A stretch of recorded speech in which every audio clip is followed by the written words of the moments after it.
સિદ્ધપુરમાંથી ભેળસેળિયું ઘી ઝડપાયું છે। સિદ્ધપુર જીઆઈડીસીમાંથી 5,500 કિલોના ઘીના સેમ્પલ ફેલ થયા છે। ફૂડ વિભાગે 4 મહિના પહેલા ડેરીવાલા ફાર્મ પ્રોડક્ટ કંપનીમાં દરોડા પાડ્યા હતા। ઘીના સેમ્પલ ફેલ થતા ફેક્ટરી માલિક સામે હવે ફરિયાદ દાખલ થશે। ઘીમાં વનસ્પતિ તેલ ભેળવવામાં આવ્યું હતું। અલગ અલગ બ્રાન્ડના ઘીના લેબલ તૈયાર કરીને નકલી ઘી સપ્લાય થતું હતું।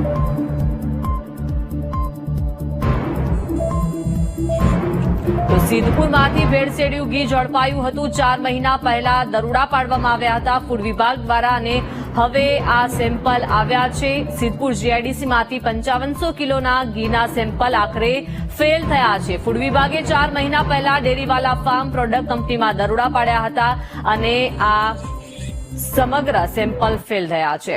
વધુ માહિતી સાથે સંવાદદાતા વિપિન જોડાઈ ગયા છે।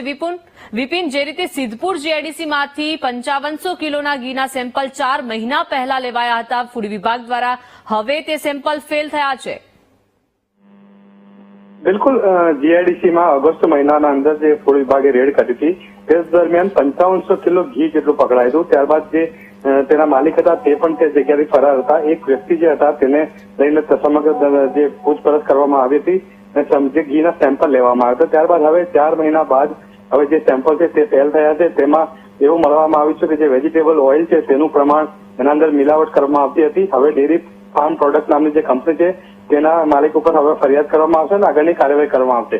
કહી શકાય કે જે પ્રમાણે જે ફૂડ વિભાગ છે તેના ઘણીવાર સેમ્પલો વર્ષ સુધી 2 વર્ષ સુધીના સેમ્પલો રિપોર્ટ નથી આવતા, જેના કારણે જે લોકો છે તેને એ વિભાગથી નારાજ જોવા મળતા હોય છે, કારણ કે જે ફૂડ વિભાગ છે એ એક્ટિવ નથી, જેના કારણે લોકોના આરોગ્ય સાથે ચેડા થતા હોય છે।